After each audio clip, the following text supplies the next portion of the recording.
School Gujarati માધ્યમ ઈ class ધોરણ 7 ગુજરાતી વ્યાકરણના લેખન વિભાગમાં આજે આપણે વિચાર વિસ્તાર વિશે આજે આપણે ભણશું. આમ તો જે લખેલું છે એમાં એનો અર્થ છે, બે શબ્દ છે આમાં, વિચાર વિસ્તાર. જો સંધિ છૂટી પાડી અને આગળ સમાસ તમે જોશો તો વિચારનો વિસ્તાર. કોઈ એક વિચાર આપેલો હશે, કોઈ એક પંક્તિ આપેલી હોય, એનો વિસ્તાર કરવાનો હોય, એને આપણે સમજાવવાનું હોય, એને કહેવાય વિચાર વિસ્તાર. તો વિચાર વિસ્તાર આપણે લખીએ એની પહેલા આપણે કેટલીક બાબતો ધ્યાનમાં રાખવી જોઈએ. તો આપણે પહેલા જોઈએ કે શું શું ધ્યાનમાં રાખવું જોઈએ. તો પહેલા તો આપેલ પંક્તિનો અર્થ બરાબર સમજવો. પહેલા આપણે સમજવાની કોશિશ કરવાની, વાંચવાની બે વખત પંક્તિઓ કે જે આપેલું છે તે વાંચીએ અને વાંચીને પહેલા આપણા મગજમાં બેસાડીએ કે આ શું કહેવા માંગે છે, એનો અર્થ શું છે, પહેલા એ સમજવાનું. આપેલ પંક્તિનો મુખ્ય વિચાર શરૂઆતમાં ટૂંકમાં લખવો.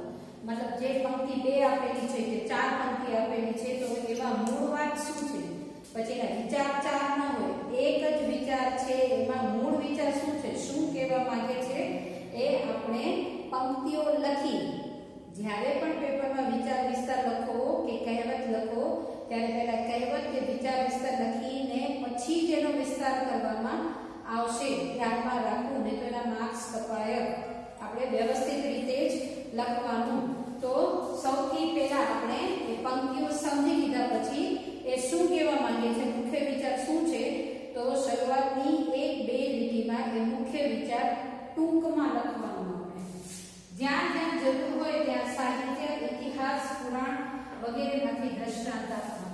આપણે જે પંક્તિ આપેલી હોય એને વધારે સમજાવવા માટે, એનો અર્થ સરળ અને સ્પષ્ટ કરવા માટે જરૂર પડે તો આપણે ઇતિહાસ, પુરાણ એટલે ધર્મગ્રંથોમાંથી કે સાહિત્યમાંથી આપણે ઉદાહરણ લઈ શકીએ.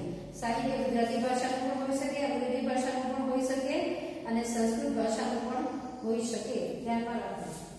આપેલ પંક્તિ જેવો અર્થ ધરાવતા કે સમર્થન આપતા અવતરણ હિન્દી, અંગ્રેજી કે સંસ્કૃત ભાષામાંથી લઈ શકાય. આપણને જે પંક્તિ આપેલી છે એના જેવો ને જેવો અર્થ જે સમજાવવું હોય અથવા તો જે પંક્તિ આપણને આપેલી છે, જે વિચાર આપણને આપેલો છે એને સમર્થન આપતા હોય, એને ટેકો આપતા હોય એવા અવતરણ આપણે ગુજરાતી, હિન્દી, અંગ્રેજી કે સંસ્કૃત ભાષામાંથી લઈ શકીએ. જરૂર પ્રમાણે ફકરા પાડવા.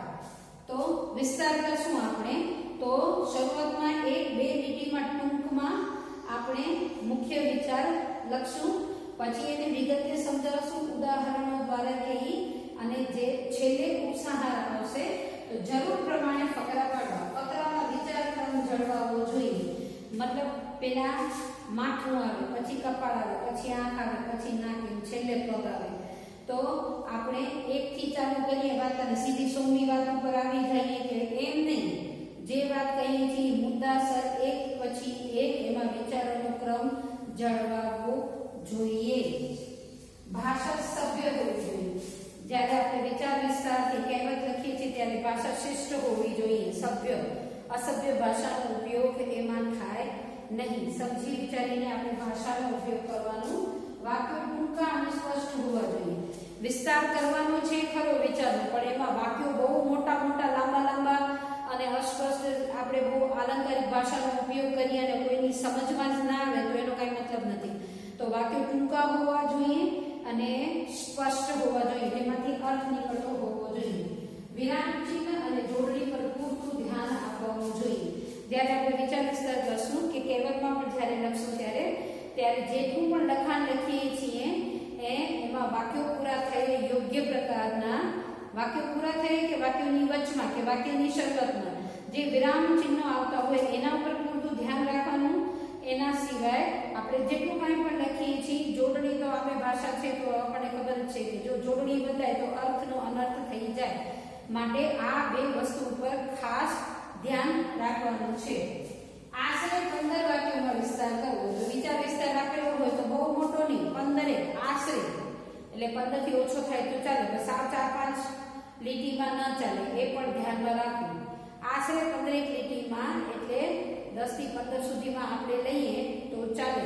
એટલે સમજી લેવાનું છે કે પહેલા મુખ્ય વિચાર આપણે ટૂંકમાં લખશું, પછી એ વિચારને સમજાવશું સ્પષ્ટ અર્થ આપવા માટે, ત્યારે ટૂંકામાં પણ એ વિચારને એકદમ સ્પષ્ટીકરણ આપતું હોય એવા ઉદાહરણ, એવી વાર્તા કે એવા અવતરણ લઈને આપણે સમજાવવાનું છે, અને છેલ્લે એનો અંત લખવાનો છે. એ આપણે ધ્યાન રાખવાનું છે. તો આપણે જોયું કે વિચાર વિસ્તાર એટલે શું છે? કોઈ વિચાર અથવા પંક્તિ આપેલી હોય એને આપણે વિસ્તારથી સમજાવવાની છે.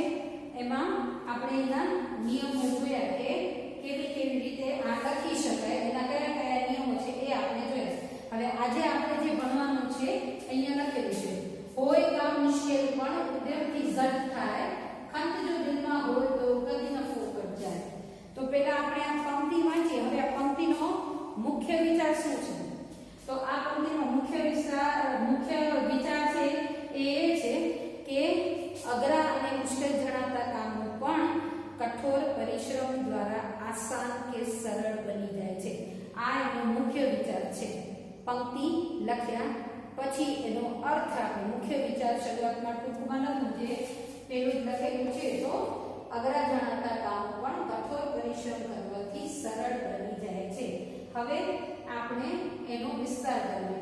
તો મુશ્કેલ કામ, તો બધા કામો સરળ નથી હોતા. મને જે સરળ લાગતા હોય તમને અઘરા લાગે, તમને જે અઘરા લાગતા હોય મને સરળ લાગે, એવું બની શકે. તો કેટલાક કામો અઘરા હોય છે જે એક જ વખત આપણે કરવા જઈએ થઈ જાય એવું નહીં થાય, ઘણું કરવું પડશે. એમાં ઘણી નિષ્ફળતાઓ પણ આપણને મળે, પણ ખંત લગન હોવી જોઈએ આપણા મનમાં એ કામ કરવા માટેની કે આપણે આ કરીને જ રહેવું છે. તો પછી એ કરેલું કામ કોઈ દિવસ ફોગટ જાય. ફોગટ એટલે નકામું. એ કામ કોઈ દિવસ નકામું થતું નથી. એમાં આપણને સફળતા જરૂર મળે છે. ઉદાહરણ જોઈએ આપણે. આમાં લખ્યું છે કે આપણે સાહિત્ય, ઇતિહાસ, પુરાણ માંથી દ્રષ્ટાંત આપી શકીએ. તમે બધાએ સચિન તેંડુલકરનું નામ સાંભળ્યું છે. હવે એ નિવૃત્ત થઈ ગયા છે ક્રિકેટમાંથી, પણ 14 વર્ષની ઉંમરે તો એમણે ક્રિકેટમાં પદાર્પણ કરેલું, મતલબ આવી ગયા 14 થી 16 વર્ષની ઉંમરની વચમાં.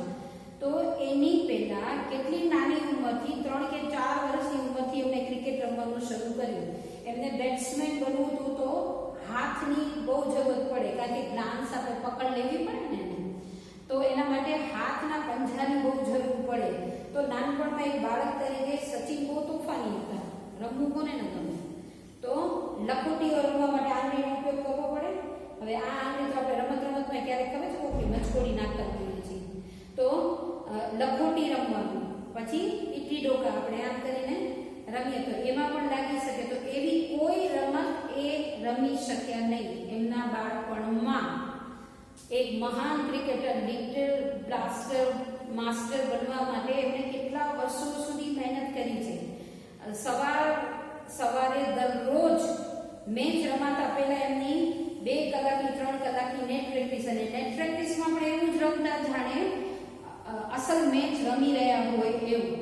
તો એના માટે દરરોજ સવારે 6 વાગે નેટ પ્રેક્ટિસમાં પહોંચી જવાનું. તો રાત્રે સુઈ વહેલું જવું પડે.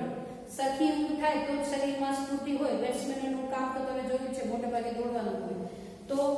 તો ક્યારે એમને પાર્ટીઓ કરી નથી, લેટ નાઇટ પાર્ટીઓ. બધા જતા પણ એ જતા નહીં. અને એ મહેનત આપણે જોઈ કે કેવી રંગ લઈ આવી. દુનિયામાં કદાચ બીજો કોઈ સચિન તેંડુલકર ક્યારે થવાનો નહીં.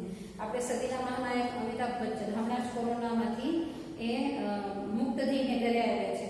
તો કઈ અમિતાભ બચ્ચન શરૂઆતમાં આવ્યા ત્યારે બધાએ એને રિજેક્ટ કરી દીધા હતા, નકારી દીધા હતા કે આટલી ઊંચી હાઈટ અને આવો અવાજ, જે અવાજની આજે દુનિયા દીવાની છે, એ અવાજ ત્યારે એટલો માઇનસ પોઈન્ટ હતો. તમને ખબર છે એ ફિલ્મ જગતમાં આવ્યા એની પહેલા એક બેકરીમાં કામ કરતા હતા. બિસ્કિટ બનાવવાની, બ્રેડ બનાવવાની બેકરીમાં. ફૂટપાથ ઉપર પણ સૂતા છે.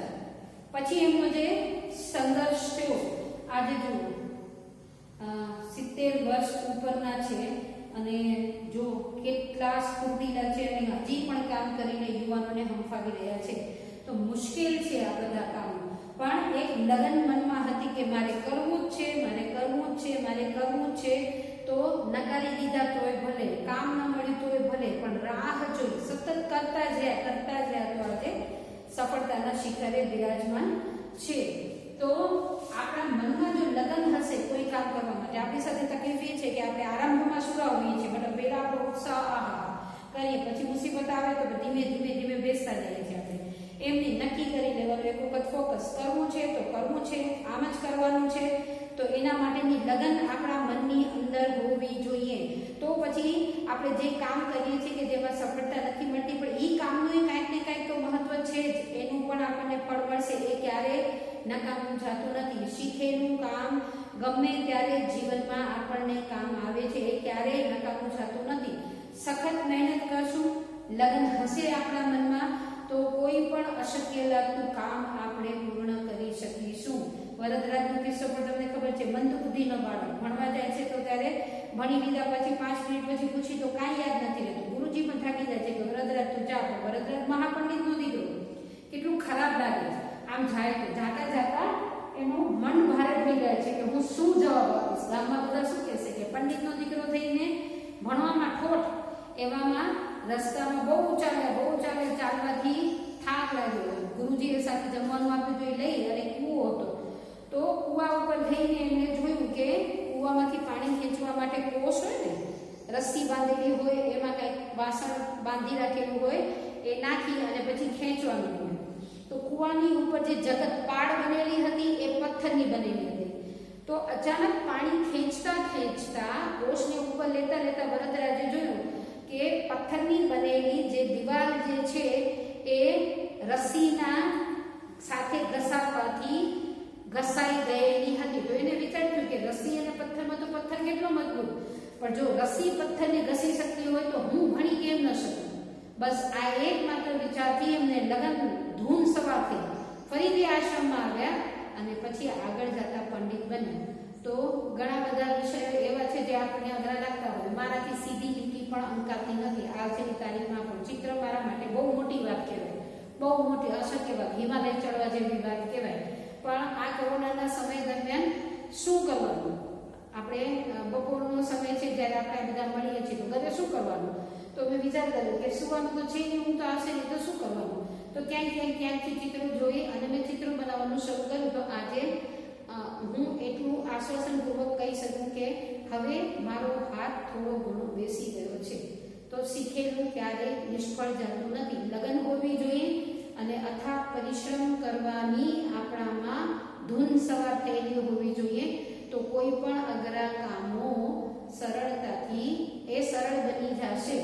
તમને ગણિત મુશ્કેલ લાગતું હશે, વિજ્ઞાન લાગતું હશે કે ભાષા મુશ્કેલ લાગતી હશે, પણ જો તમે મગજમાં વિચાર કરી લેશો, મજબૂત દ્રઢ ઈરાદો, તો એ વિષયો તમે જેમ કામ કરતા જશો તેમ સરળ બનતા જશે. એવું આ કેવું છે. તો માટે દરેક વ્યક્તિએ કોઈ એક ધૂન જરૂરથી કેળવવી, લગન કેળવવી અને એના માટે અથાગ પરિશ્રમ કરવો. અથાગ પરિશ્રમનો કોઈ વિકલ્પ નથી. સફળતા મળે જ મળે અને મળે. તો આજે આપણે શીખ્યા વિચાર વિસ્તાર.